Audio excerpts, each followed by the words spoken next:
তো নমস্কার বন্ধুরা, আপনাদের প্রত্যেকে স্বাগত আমাদের রিকনেক্স লাইফ কেয়ারের অনলাইনে ৪ নম্বর একটা ক্লাসে। আজকের এই ভিডিওতে যে টপিকটা নিয়ে আমরা আলোচনা করব সেটা হচ্ছে যে একটা নরমাল ব্যবসা বা একটা সাধারণ ব্যবসা আর ডাইরেক্ট সেলিং ব্যবসা যে ব্যবসাটা আমরা করছি তার মধ্যে কি পার্থক্য সেটাই আজকের ভিডিওতে আমরা আপনাদের সাথে আলোচনা করব।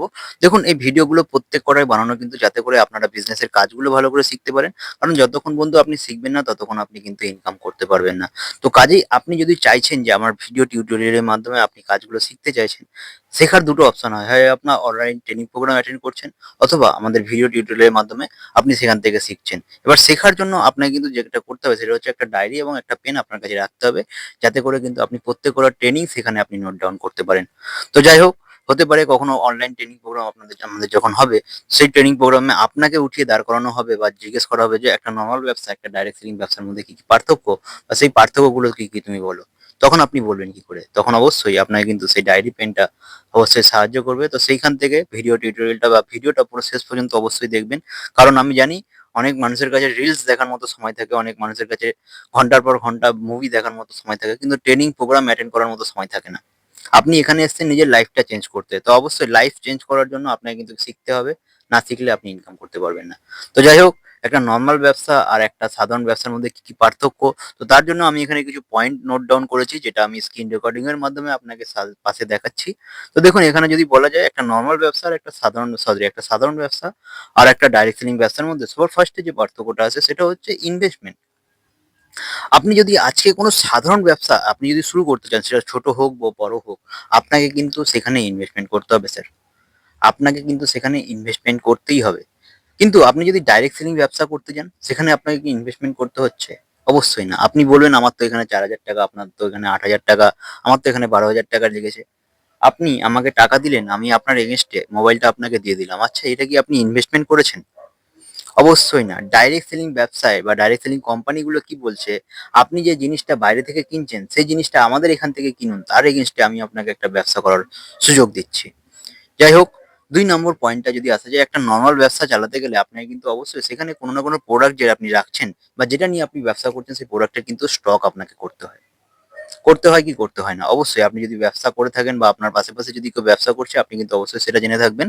কিন্তু ডাইরেক্ট সেলিং ব্যবসা যদি কথা বলি, সেখানে কিন্তু আপনাকে কোনো রকম প্রোডাক্ট স্টক করতে হচ্ছে না। কোম্পানি বলছে প্রোডাক্ট আপনাকে রাখার দরকারই নেই।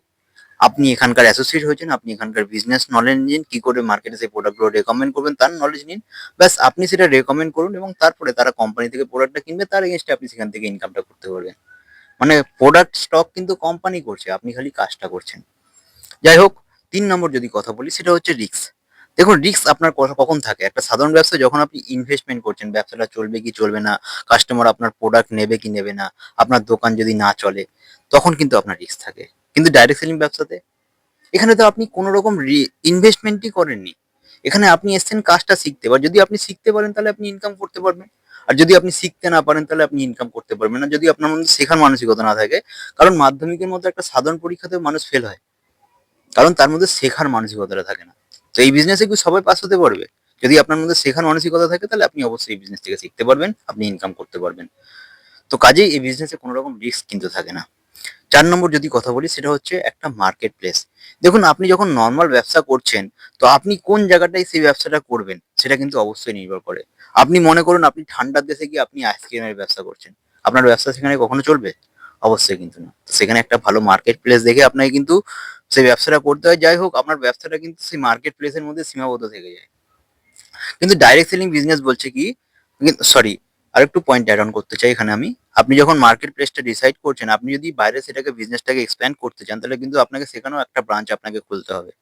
কিন্তু ডাইরেক্ট সেলিং বিজনেসে আপনার বিজনেসটা আপনি কি করে করছেন, আপনি অল ওভার ইন্ডিয়া যেখানেই আপনি থাকুন সেখান থেকে আপনি বিজনেসটা করতে পারছেন। যাই হোক, ৫ নম্বর যদি কথা বলি সেটা হচ্ছে ইনকামের বিষয়। দেখুন, ডাইরেক্ট নরমাল ব্যবসাতে কি হয়, আপনি যে প্রোডাক্টটা আপনি দোকানে আনলেন বা আপনার শপে আনলেন, ব্যবসায় আনলেন, সেটা আপনি কাস্টমারের কাছে বিক্রি করলেন, সেখান থেকে আপনি ইনকাম করলেন। ডাইরেক্ট সেলিং ব্যবসা তো সেম। আপনাকে প্রোডাক্ট তো রাখতে হচ্ছে না, আপনি কোম্পানির প্রোডাক্টটা রাখছেন, সেটা আপনি মার্কেটে বিক্রি করছেন, তার মাধ্যমে আপনি ইনকাম করছেন। যাই হোক, নরমাল ব্যবসার যদি কথা বলি, সেখানে আপনি যদি আপনার ব্যবসাটাকে বড় করতে চান, সেখানে কিন্তু অবশ্যই কোনো না কোনো এমপ্লয়ি আপনাকে হায়ার করতে হবে। কিন্তু ডাইরেক্ট সেলিং বিজনেসে সেরকম কোনো এমপ্লয়ি আপনাকে হায়ার করতে হচ্ছে না। যাই হোক, এমপ্লয়ি যখন আপনি রাখছেন তাদের তো স্যালারি আপনাকে দিতেই হবে স্যার, আপনার ব্যবসা হোক অথবা না হোক। কিন্তু ডাইরেক্ট সেলিং বিজনেসে আপনি যদি এমপ্লয়ি না রাখেন, তাহলে সেরকম কোনো স্যালারি দেওয়ার বিষয় আসছে? অবশ্যই না। নরমাল ব্যবসাতে কম্পিটিশন অবশ্যই থাকে। আপনি দেখবেন আপনি কোনো প্রোডাক্ট 20 টাকায় বিক্রি করছেন, কোনো একজন মানুষ পাশে এসে সেটাকে তার থেকে ভালো প্রোডাক্ট 10 টাকায় বিক্রি করছে।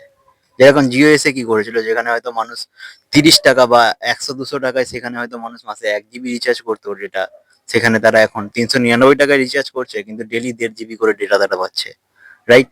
তো এইটা কিন্তু কম্পিটিশন মার্কেট দ্বারা তৈরি হয়েছে। যাই হোক, দামটা হয়তো একটু হেরফের আমি বলে দিয়েছি, তো সেটা মার্জনা করবেন। কিন্তু ডাইরেক্ট সেলিং বিজনেসে আপনার কোনো কম্পিটিশনই তো নেই। আপনাকে যেটা করতে হবে সেটা হচ্ছে আপনার রেগুলার কাজের সাথে, আপনি যদি আগামী দিনে বেশি ইনকাম করতে চান বা আগামী উইকে বেশি ইনকাম করতে চান, তাহলে আগের সপ্তাহ থেকে আপনাকে বেশি ইনকাম বা বেশি বিজনেস দিতে হবে। আচ্ছা, এরপরে যদি আসা যায় 9 নম্বর পয়েন্টটা, সেটা হচ্ছে বিজনেস অফার। আজকে আপনি যদি একটা সাধারণ ব্যবসা করেন, আজকে যদি বড় বড় বিজনেসম্যানের যদি কথা বলেন, সে কিন্তু আর একটা বিজনেসম্যান মার্কেটে তৈরি করতে পারবে না। পারবে কি? বা আর একজনকে সে কিন্তু সেরকম সেম বিজনেস করার অফার সে কিন্তু দিতে পারবে না। কিন্তু আপনি যখন ডাইরেক্ট সেলিং ব্যবসা করছেন, তখন আপনি সেম বিজনেসের অফার কিন্তু আপনি আপনার বন্ধু বান্ধবদের দিতে পারেন। ভাই, আমি এই বিজনেস থেকে কোটিপতি হতে এসেছি, তুই এখান থেকে কোটিপতি হতে পারবি। যাই হোক, যদি বলা যায় নর্মাল ব্যবসাতে প্রফিট, প্রফিট কত থাকে স্যার? 10 to 20%, বা খুব বেশি হলে হয়তো 30%, তার বেশি ইনকাম নর্মাল ব্যবসা থেকে সম্ভব না। কিন্তু ডাইরেক্ট সেলিং বিজনেসে আপনার কিন্তু যে প্রোডাক্টটা, আপনি তো প্রোডাক্ট রাখছেন, সেখানে প্রফিটটা যদি কথা বলি 40 to 50% আপনার কিন্তু সেখান থেকে প্রফিট থাকছে। রিইনভেস্টমেন্ট, আজকে আপনি নর্মাল ব্যবসা করছেন, আপনি যদি ব্যবসা বড় করতে চান, আপনার যে প্রফিট হবে তার থেকে আপনাকে আবার রিইনভেস্টমেন্ট করতে হবে। আর ডাইরেক্ট সেলিং বিজনেসে আপনি যদি আপনার ব্যবসাটাকে এক্সপ্যান্ড করতে চান, তাহলে আপনি যত বড় টিম তৈরি করবেন, আপনার ব্যবসা তত বড় হবে। যাই হোক, 12 নম্বর যদি কথা বলি, লস। যে কোনো ব্যবসা, আপনি যদি সাধারণ ব্যবসা করেন, সেখানে যদি প্রফিট থাকে তাহলে অবশ্যই সেখানে লস কিন্তু থাকবে।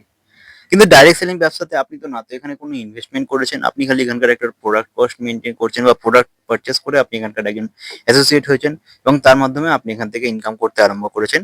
তাহলে সেখানে আপনার যদি কোনো ইনভেস্টমেন্টই না থাকে, আপনি যদি কোনো প্রোডাক্টই না ইউসে করেন, বা প্রোডাক্টটি যদি কোনো না রাখেন আপনার ব্যবসাতে, তাহলে সেখানে আপনার না তো প্রফিটের বিষয় আসছে, আর না তো আপনার লসের বিষয় আসছে। 13 নম্বর যদি বলি, অনেক রকম ভেজাল থাকে। অমুক দাদা আসছে, এই দাদা আসছে, তাদেরকে চাঁদা দাও, ওই চাঁদা দাও, কখনো বিজলির বিল ভালো করে ভরো, বা কখনো কারেন্ট চলে গেল, কাজ করতে পারছি না, সেরকম ভেজাল কিন্তু অবশ্যই থাকে। বা কখনো দোকানে আগুন লেগে যেতে পারে, কখনো এরকম অনেক কিছু কিন্তু রি-ইনসিডেন্ট হতেই পারে। যাই হোক, ডাইরেক্ট সেলিং ব্যবসার সাথে এরকম কোনো রকম কিন্তু হ্যাজাল্ট নেই। তো এইরকম যদি বলা যায়, অনেক কিছু পার্থক্য কিন্তু ডাইরেক্ট সেলিং ব্যবসা আর একটা নর্মাল ব্যবসার মধ্যে পার্থক্যগুলো রয়েছে। যাই হোক, আমার নজরে যতগুলো পার্থক্য রয়েছে, আমি সেই পার্থক্যগুলো আপনাদের সামনে তুলে ধরার চেষ্টা করলাম। যদি আপনাদের নজরে এরকম কোনো পার্থক্য থাকে, তাহলে অবশ্যই কিন্তু আপনারা সেটা কমেন্ট করে জানাতে পারেন। আর আপনাদের মনে যদি কোনো রকম প্রশ্ন থাকে, তাহলে অবশ্যই কমেন্ট করবেন। আর আমাদের হোয়াটসঅ্যাপ নাম্বার তো দেওয়াই রয়েছে আমাদের ভিডিও টাইটেলে, সেখান থেকে এসে কিন্তু আপনারা যোগাযোগ করতে পারেন, বা আপনাদের সিনিয়রের সাথে যোগাযোগ করতে পারেন।